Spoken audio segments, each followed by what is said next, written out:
This is another Patricia Polacco story called The Trees of the Dancing Goats.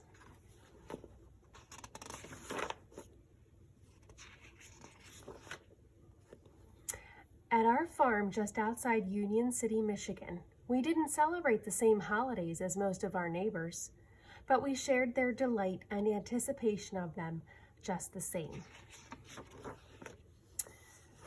"Such cold the winter brings," my babushka said as she looked out our front window. "My bones it makes to ache." She slapped her chest. Then she caught my eye and winked. She wasn't fooling me. I knew how much she loved the snow. It reminded her of her homeland in the Ukraine. "Carl, again you complain, but still you watch the snow with such light in your eyes," Grandpa said, and he threw her a kiss. My grandfather was from Soviet Georgia, way to the south of Russia. He and babushka spoke Russian and had wonderful accents. They kept their homelands in their hearts, even though they would never be permitted to return. Just then, Mama rolled into the long driveway. "Mama's home! Mama's home!" my brother Richard called as we watched her get out of the car. Mama drove way over to Battle Creek every day to teach school. But now she would be off for 2 weeks because of the holiday season. I loved having her home for winter vacation. This year we would have a week together to prepare, and then 8 days of Hanukkah festivities. The next day, Mama took out our old, tarnished menorah and asked me to polish it. While I rubbed, I watched my grandmother make the candles that we would put in it. Babushka tied long strings to a metal rod and dipped them into a pot of melted beeswax that she kept on the stove. Then she hung the wax-covered strings on the wall to dry before dipping them again to add another layer of wax. She hummed as she dipped, never seeming to tire of the long process. Grandpa prepared for our festival of lights as well. He carved small toys out of wood. Richard and I weren't supposed to know that he was making them for us. But he did every year, and that afternoon when he went to town, we couldn't help sneaking into his workroom to take a peek. "Look, a dancing goat!" my brother exclaimed as he held one up. "I like this one," I said, cradling a little dog in my palm. Grandpa had painted the animals with colors from his homeland. We marveled at how magical they all were. "Do you think he made enough for all 8 days of Hanukkah?" Richard asked as he eyed the array of wooden figures. "You know he has," I whispered. I took one lasting look, knowing that soon Grandpa would wrap them up in colored paper. My mother called for me, and I thought she had caught us spying, but she only wanted me to go over to the Kremls for some cornmeal. The Kremls, our nearest neighbors, lived half a mile down the road. They were farmers like us, and at harvest time, Mr. Kreml always helped Grandpa. All the neighbors helped each other that way. "Friendship means something," Grandpa always said, especially for those who till the soil. I practically lived at the Kreml's house because Cherry Kreml was my very best friend. We especially loved the holiday season when I'd watch her family decorate their Christmas tree and she'd watch my family light our menorah. I knew as we were bustling in anticipation of the Festival of Lights at our house, the Kremls would be preparing for the arrival of Christmas at theirs. But when I got there, I found everybody quite sick. Even Cherry, who was usually full of spizrento, as my babushka would say, seeming quiet and weak. She was crying. "I hope Santa will remember where we live," she wailed. "Well, why wouldn't he?" I asked. "'Cause we haven't put up a tree this year, or even decorated. Papa's too sick to get out of bed and go chop one down." Then she coughed an awful cough. I ran home and burst into our house with the news about Cherry and her family. Mama seemed very worried. "Did you go inside their house, Tricia?" she asked me. "Sure," I answered. "Uh-oh," my brother said. They all looked at each other. When your grandfather was in town today, Babushka said very slowly, Dr. Leach told him that many families around here have come down with scarlet fever. The Kremls must have it, and I sent you there, my mother said as she rushed me to the bathroom, pulled off my clothes and soundly scrubbed every inch of me. Am I going to get it, Mama? I asked. It's very contagious, she answered. We'll know in a few days. Am I going to die? I asked, starting to cry. No, baby, Mama said softly as she held me close. But if you have it, it will make you quite sick. For the next few days, my family watched me very carefully. Richard, of course, took pleasure in making me feel like I was quarantined. He held a cloth over his mouth and nose every time he came near me. Then he'd hack and gag, mimicking the dreadful cough of the fever. As the days passed, it was evident that I was not going to get sick. But more and more reports came to us of neighbors falling ill. The Everests, the Govlocks, the Thunderwalds, the Molskis. It was an epidemic. We were all worried about our friends, but Babushka was determined that our festival of lights would go on as planned. On the afternoon before Hanukkah, she bustled around her kitchen. Such latkes I'll make this year, she exclaimed while digging for the choicest potatoes in the bin. She hummed happily as she placed the potatoes in front of me. I shredded them with great care. They had to be just right for my Babushka's latkes. Mama and Babushka dressed down 2 chickens for roasting and put them in the oven. Just as the aroma of the wonderful feast met our nostrils, the sun set, and it was time to light the menorah. Grandpa recited the blessings and lit the shomas. The candle used to light all the others.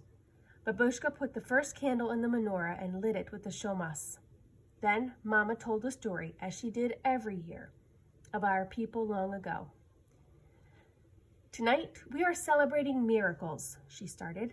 The miracle that a very small band of Jewish farmers turned soldiers could defeat a huge Syrian army.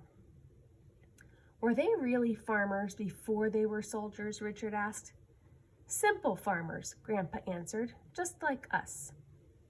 They were fighting so that they could worship in their own way, my mother added. Then there was the miracle of the light, my grandfather said with a twinkle in his eye. 1 little tiny drop of oil burned in the temple for 8 days. Such a miracle, my Babushka exclaimed. Miracles can happen even today, Grandpa said quietly. After dinner, Grandpa handed us the first of our beautifully wrapped presents. He looked troubled, though. You know, he began, our neighbors are having such a hard time, and this should be a time of gladness for them. If only we could do something to make their holiday special. His voice trailed off. Babushka thought for a while. They always bring a tree into their house. Only in America does a tree grow right out of a living room floor. She rocked with laughter. Carle, you should cut down trees and take them into their houses, Grandpa announced. Babushka smiled in agreement. I'll cut them tonight. You can help, Richard, Grandpa said, already pulling on his winter coat. We can dress down more chickens and take them food, Babushka said as she scurried into the kitchen. Mama and I can decorate the trees, I shouted excitedly. But this is not our custom. We have nothing to decorate the trees with, my grandmother said. What about the carvings? My mother said softly. They both looked at me. What do you think? They have no way of making their children happy this year. At first, I was a little disappointed, but then, as I thought about it, I knew it was the right thing to do. Our neighbors needed cheering, and we were just about the only ones who didn't have the fever. Grandpa and Richard brought the cut trees into our living room. They nailed boards onto the bottom of each one so they would stand up. They were very small trees. Grandpa had only taken the tops off our evergreens, but they were beautiful. And when they were all standing in the living room, it looked like a forest. Like the woods just outside of Kiev when I was a little girl, Babushka said breathlessly. Grandpa started hanging some of his wooden animals on the branches of a tree. "A dancing goat," my babushka remarked as she looked closely at one of them. "We shall call these the trees of the dancing goats." We made sure to hang a dancing goat on each and every tree. As we decorated the trees, we sang and laughed. The single candle in the menorah flickered as we rushed past it to reach another carved animal or to paste together paper chains to hang on the trees. We all worked into the night. While Grandpa, Richard, and I finished the decorating, Babushka and Mama roasted more chickens and fried more potato latkes. They packed the food in baskets, and in each one, Babushka put one of her homemade Hanukkah candles. "So they will have the light of God in their hearts, and so that God will protect them and make them well again," she murmured. We loaded Grandpa's old Ford with the trees and the food baskets and sent Babushka and Grandpa into the early light of dawn with their Christmas cheer. "Just like Santa," my brother said. "Mr. and Mrs. Santa," I added. We waited eagerly for their return later that morning. We thrilled when Babushka and Grandpa told of how they entered the home of each neighbor, set up a tree in the living room, put the basket of food on the table, and then put a candle in a holder for them to light later. Mama was a little worried that they had been exposed to the fever, but Babushka said, "In so much worse I've been. You shouldn't know from. God will protect. God will protect. This I know." A week later, the 8 days of Hanukkah had come and gone, and we sat down to have our last feast. There was a knock at the door. "Now, who could that be?" Babushka said as she scurried to the door with her usual warm smile. It was the Kremls, Cherry and her mom and dad. They looked pale, but assured us that they were quite well now. "We have something for you," Cherry announced as she bolted through the door holding a basket. Her mother and father had tears in their eyes as they hugged my grandparents and my mother. "Look what my dad made for you," Cherry said. She pulled out a menorah that Mr. Kreml had carved out of wood. On it, he had mounted some of the animals that we had given to them. "How beautiful," my babushka said as she placed it on our table. "Come, sit," Grandpa invited them. "You are so welcome. Thank you, thank you."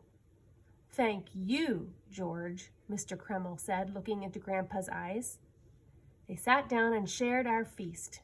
By this time, our menorah had been lit for an hour or so, and when we lit the candles in the new menorah, we noticed something wondrous. "Look," I called out, "our old candles are exactly as tall as the new ones." "The old ones don't even look burned down," Mama said softly. "Another miracle," Grandpa said.